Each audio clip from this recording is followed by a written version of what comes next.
In a quiet town where nothing ever happens, one mysterious crash changes everything overnight. Strange lights fill the sky, and an alien visitor arrives with secrets that could alter humanity forever.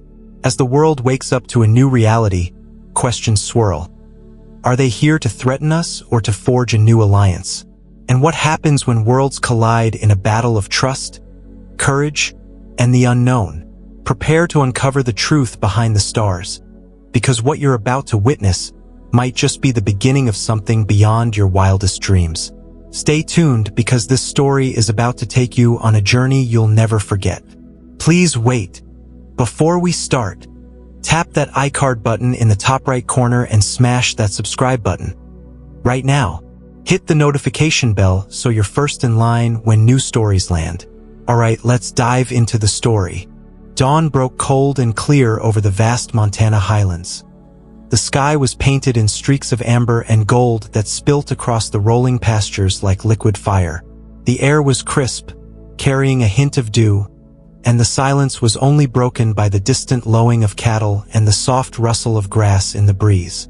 Hank Townsend stood on his weathered porch, a steaming mug of coffee in his hand, eyes fixed on the horizon. His face, weathered and lined deep from 52 years of sun and wind, told stories of hard-won battles with nature. His skin like the old barn timbers that had stood for a century. He took a slow sip, savoring the bitter warmth, then called out, voice rough and gravelly, "Rex, time to work, boy." His faithful border collie responded instantly, ears perked, tail wagging with eager anticipation. Rex, the oldest at 8, moved like a shadow, calm and confident, almost like a seasoned lieutenant marching to command.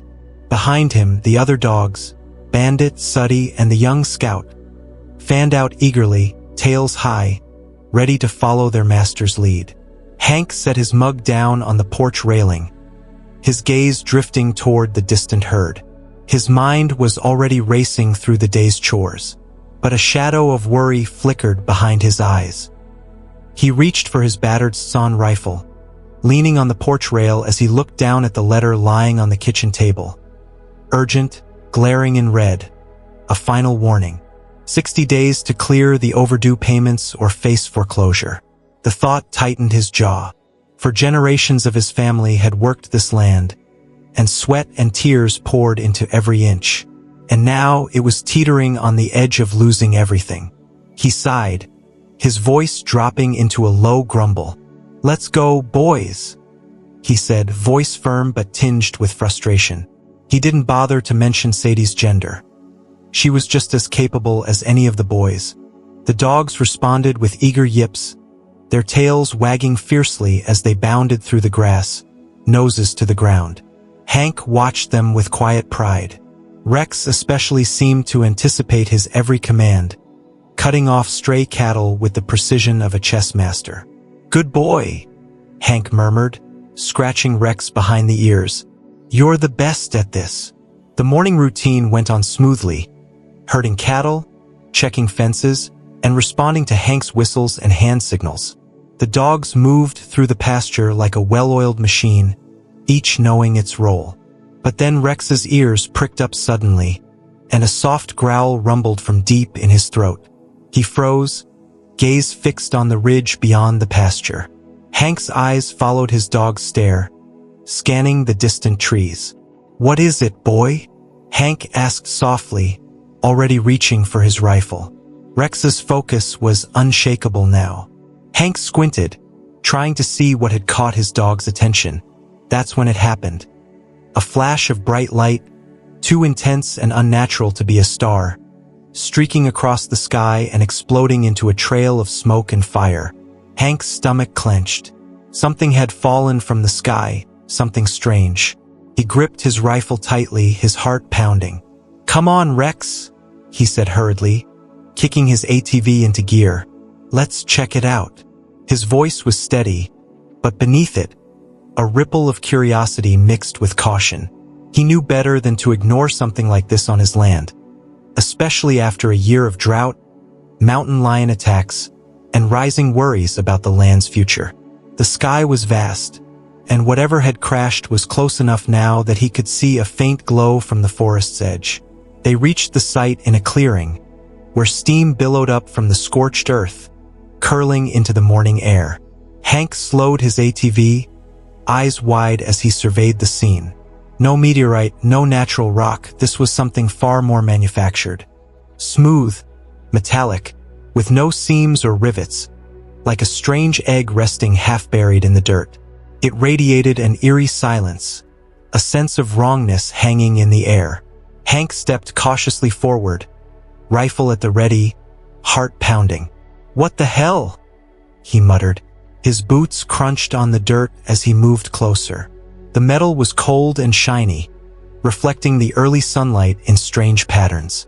Then suddenly a seam appeared, a faint line at first, then widening into a crack.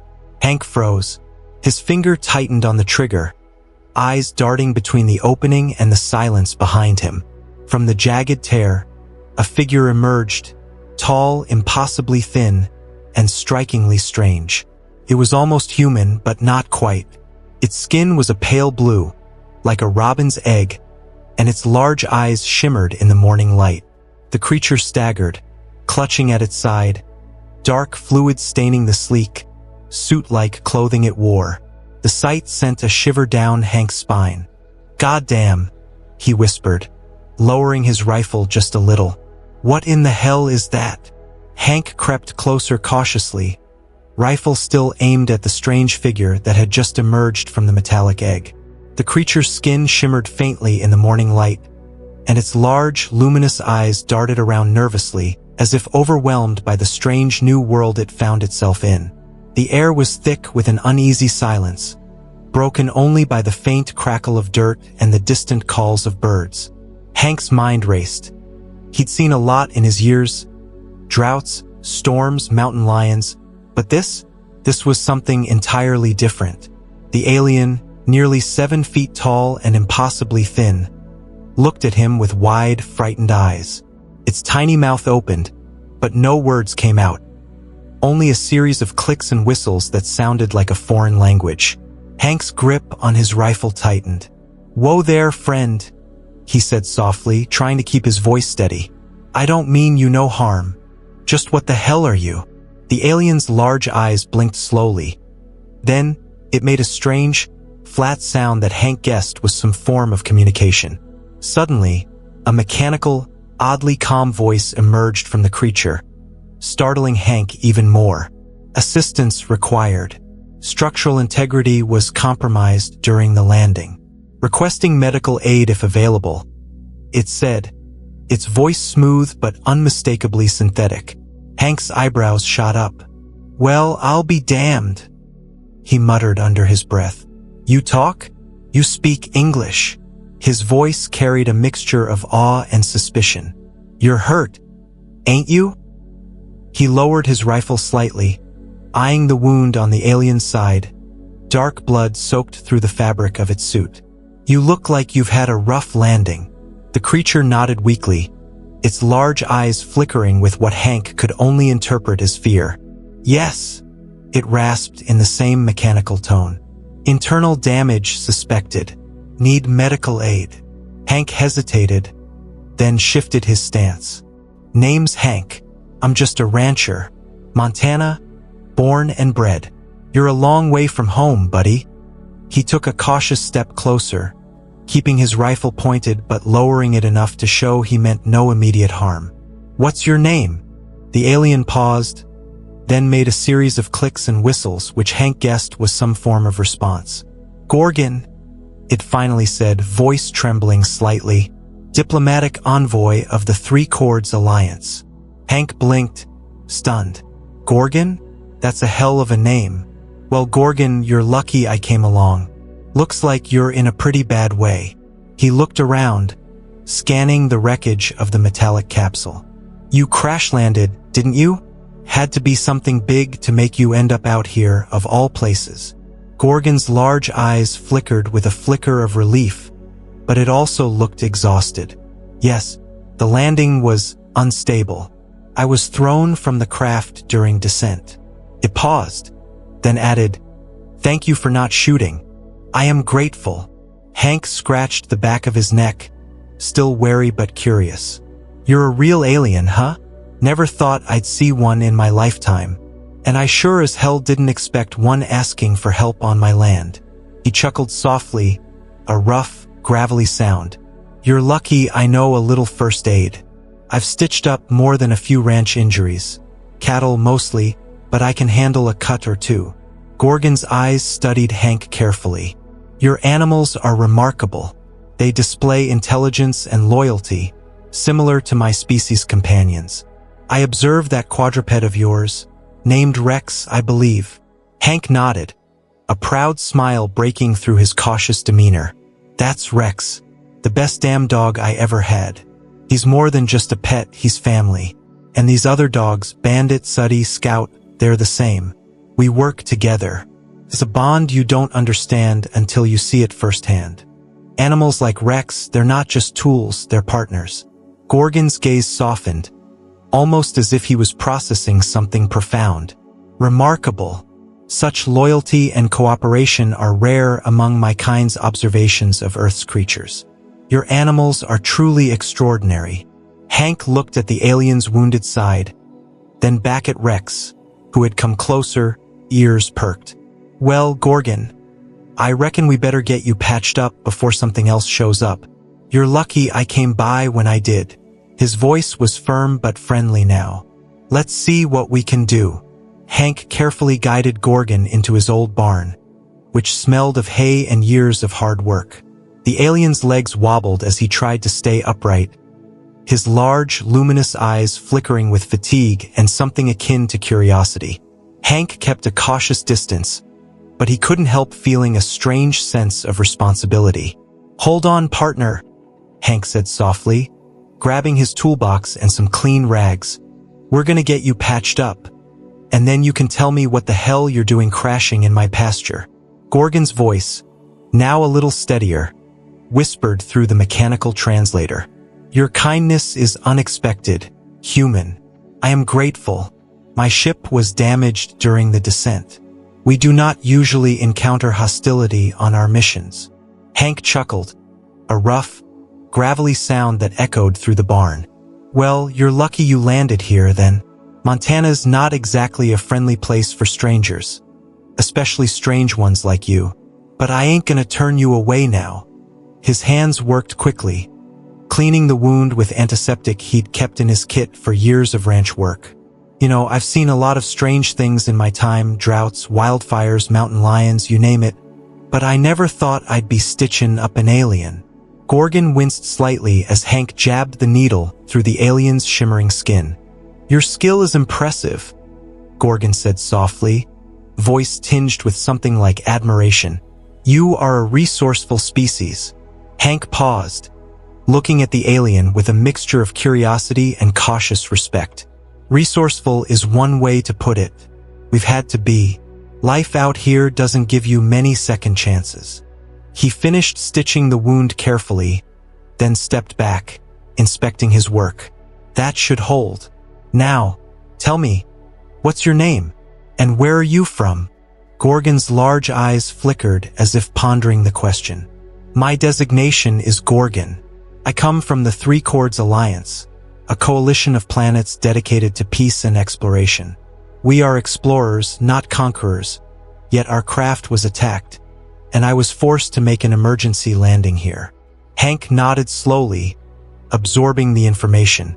Three Chords, huh? Sounds like a fancy name. Well, Gorgon, you're a long way from home. And I gotta ask, what's your ship like? Can you tell me anything about it? Gorgon hesitated, then said, the vessel is advanced, capable of interstellar travel. It is sleek, metallic, and equipped with technology far beyond your current understanding. But it was damaged in the descent. My primary concern now is repair and safety. Hank stepped back, scratching his beard thoughtfully. Sounds like you're telling me you're some kind of space traveler. That's a hell of a story. Out here in Montana, we don't see many visitors from the stars. So what happens now? You fix your ship, then what? Gorgon looked around, his large eyes scanning the barn and the open fields beyond. "I must repair my craft and return to my mission. But I am grateful for your assistance. I sense that your species has potential: kindness, ingenuity, loyalty. Traits that I respect." Hank looked at the alien with a mixture of awe and skepticism. "Well, I'll tell you what, if you're gonna stick around a bit, you're gonna need some help. Montana's a tough place for strangers, and I don't want you wandering around alone. Besides, I got a feeling you're not just some run-of-the-mill visitor. There's more to your story than you're letting on." Gorgon nodded slowly, his large eyes flickering with what Hank could only interpret as understanding. "I am aware of the risks, but I appreciate your trust. I will do my best to repay your kindness, Hank. And perhaps, in time, I can tell you more." Hank chuckled again, this time with genuine warmth. "Well, Gorgon, I reckon we've got a lot to talk about. But first, let's get you fed and rested. You're burning more energy than a Texas oil rig. And after that, we'll figure out what's next." He gestured toward the house, a grin breaking through his weathered face. "Welcome to Montana, partner. Looks like your adventure's just getting started." As night fell over the Montana plains, Hank sat on the front porch of his old farmhouse, staring up at the stars. The sky was clear, a deep velvet canvas dotted with shimmering lights, and his mind was racing with questions about Gorgon and what all this could mean. The alien had settled into a makeshift corner of the barn, resting after Hank's careful patch-up. Yet, the mystery of where Gorgon came from and what he was really doing here hung heavily in Hank's thoughts. Suddenly, a soft whirring sound broke the quiet, and Hank looked up to see Gorgon approaching, a strange device in his hand. The alien's large eyes reflected the moonlight, and his movements were surprisingly graceful despite his size. "Hank," Gorgon began, voice gentle but with an unmistakable tone of seriousness, "there is something I need to show you. It's part of my mission. Something that might explain why I am here." Hank furrowed his brow, leaning forward. "What is it, partner? You got my curiosity piqued now." His voice was cautious but intrigued. "You're not just crash-landing for no reason, are you?" Gorgon nodded slowly, then pointed his device toward the barn. A shimmering holographic projection flickered into existence above his palm, revealing a star map, bright lines and glowing points connecting distant planets. "This," he explained, "is the network of my universe. I am part of a coalition dedicated to exploration and peace. Our mission was to gather knowledge about new worlds, to establish contacts, and to learn from other civilizations." Hank's eyes widened as he took in the sight of the galaxy spread out before him. "Well, I'll be," he muttered. "You're telling me you're out here looking for new friends among the stars? That's pretty damn noble, even if it's dangerous as hell." Gorgon nodded again, a flicker of pride crossing his large face. "Indeed, but our technology is fragile, and my ship was damaged during descent. I did not expect to land here, on your world, so far from my intended course." His voice was tinged with regret. "I fear I may be stranded unless I can repair my vessel." Hank looked at the alien thoughtfully. "Stranded or not, you're stuck here for now, and I'd rather have you on my side than as an enemy. Besides, I've always believed in helping those in need. You're not just some alien. You're a traveler trying to find your way home." Gorgon's large eyes studied Hank's face as if weighing his words. "Your compassion is rare among your kind," Gorgon said softly. "It gives me hope. Perhaps there is more to Earth than I believed." Hank chuckled, a deep, hearty sound. "Don't go getting all sentimental on me now. I've seen enough to know that folks like you, strangers from beyond, can be a real blessing or a real trouble. Lucky for you, I've got a soft spot for the underdog and the lost cause." He leaned back, stretching his legs. "But tell me, what's your plan now? You fix your ship, you head back home, and everything's back to normal?" Gorgon hesitated, then shook his head.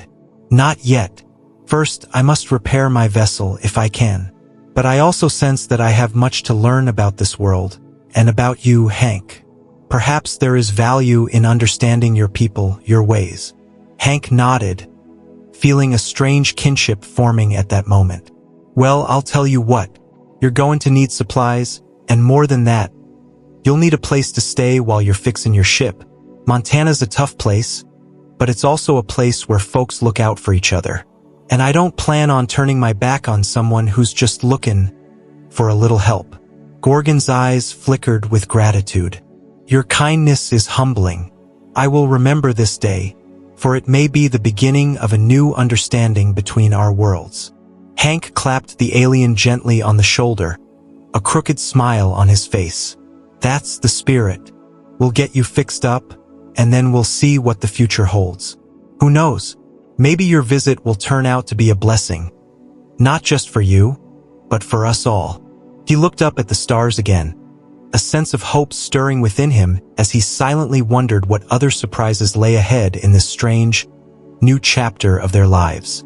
The next morning, sunlight spilt over the Montana plains, casting a golden glow that seemed to energize the entire landscape. Hank had already brewed strong coffee on the porch, the aroma drifting through the air as he watched Gorgon meticulously examine the damaged parts of his ship. The alien moved with surprising precision, his large fingers gently manipulating tiny components, clearly familiar with the technology.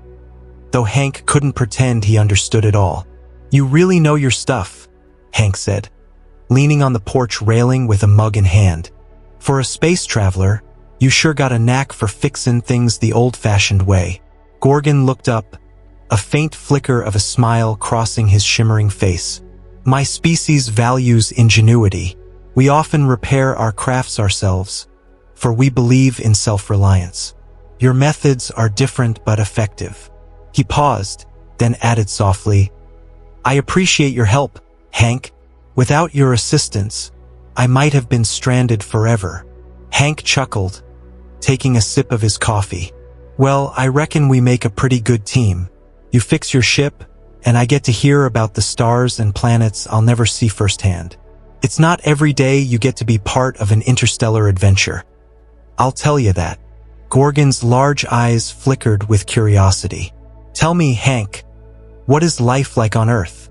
Your species, your people, what drives you? Hank looked out over the open fields, pondering how to answer. Life's tough sometimes. I won't deny that. We have our share of troubles, natural disasters, conflicts, and hard times. But at the end of the day, what keeps us going is hope. Hope that tomorrow will be better, that we'll find a way through whatever mess we're in. And, of course, we've got a stubborn streak. Like a mule with a burr in its saddle, refusing to give up. Gorgon tilted his head, studying Hank's words carefully. Your resilience is admirable. It is said that hope is a powerful force. It sustains civilizations. Hank nodded, feeling a strange sense of camaraderie. That's the truth. I've seen folks lose everything and still get back up. That's what makes us human, or, I suppose, what makes us resilient. And I've got a feeling that you, Gorgon, might be the same way, no matter how far from home you're stranded. As they spoke, a faint humming noise began to emanate from the ship. Gorgon looked up, alert now. It's activating. My ship is nearing readiness. I must prepare to leave soon. Hank's expression shifted from curiosity to concern. You sure about this? You're almost there. But what if something goes wrong? Gorgon nodded solemnly. I must go. But I want you to know, your kindness has given me hope. I will not forget this day, Hank.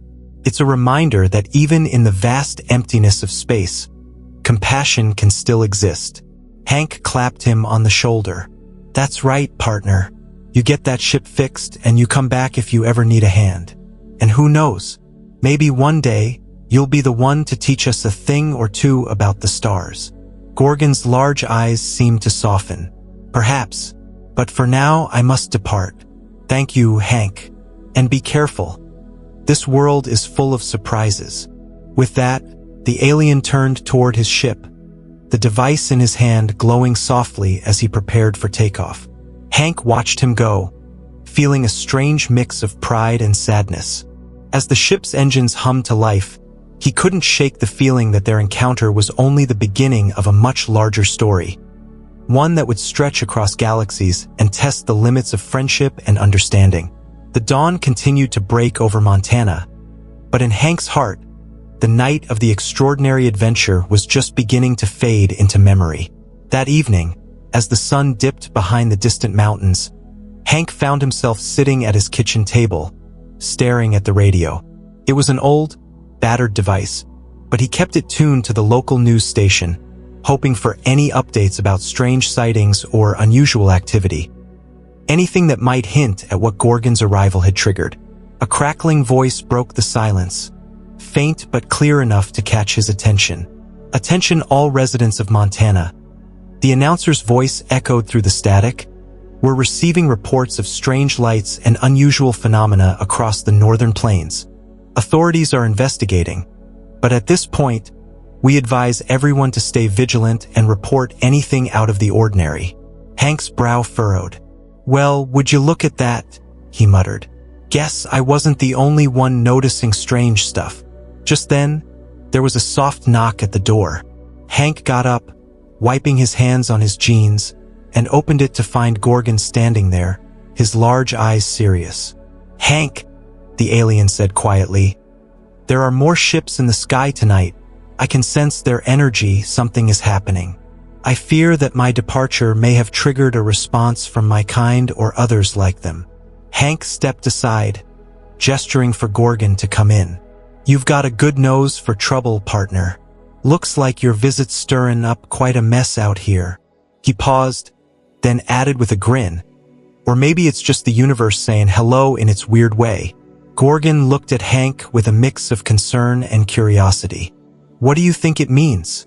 Why are they coming now? Hank shrugged. Could be a lot of things. Maybe they're worried about you, that maybe your kind's been watching us all along. Or maybe, just maybe, your crash landing was a signal, and now they're coming to see what's going on. His voice turned serious. Whatever it is, I reckon we best be prepared. This town's seen its share of strange, but this might be one of the biggest nights yet. The night air grew thick with tension as flickering lights danced across the sky. Strange, pulsating orbs that seemed to hover and dart like fireflies on steroids. Gorgon's eyes widened, watching the spectacle unfold. They are communicating, he whispered, voice filled with awe and worry. It's a signal, an invitation or a warning.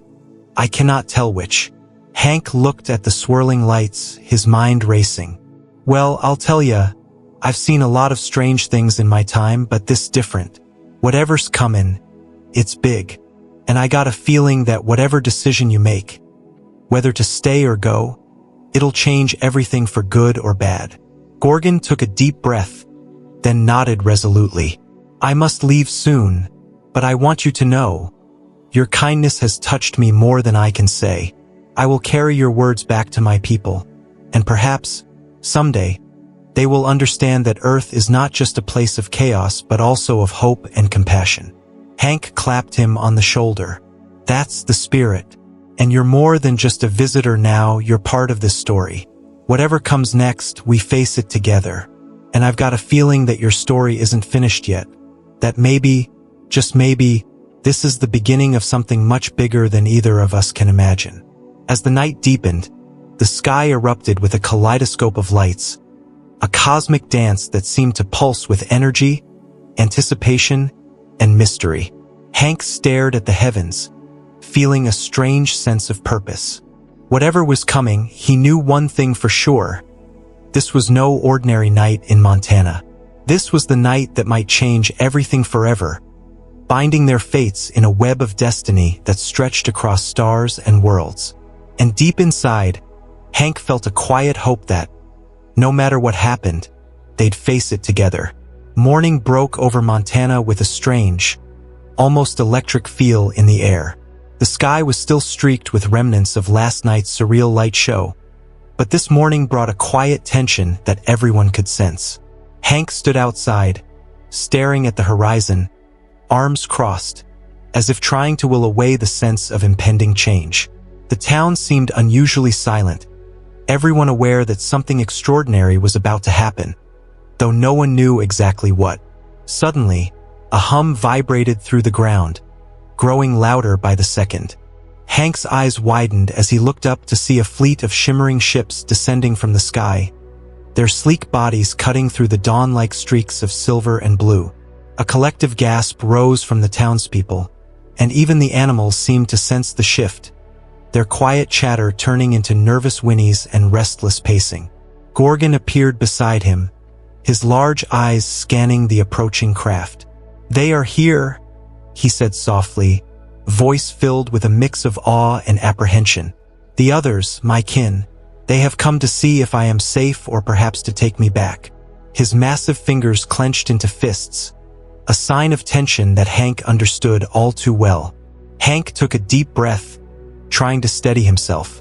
"Well, I'll be damned," he muttered. "Looks like your friends didn't waste any time. Huh? Probably curious about what all the fuss is about." He looked at Gorgon, who was now visibly restless. "You ready for this? Whatever happens, I got your back." Gorgon nodded, but his expression was serious. "I am prepared to face them, but I fear this is only the beginning of a much larger story, one that could change everything for both our worlds." As the ships hovered closer, a voice boomed from one of them, deep and resonant, yet oddly calming. "Gorgon of the stars, we come in peace. Your message has been received. Your journey has led you here for a reason, an alliance perhaps, or a warning. We seek understanding."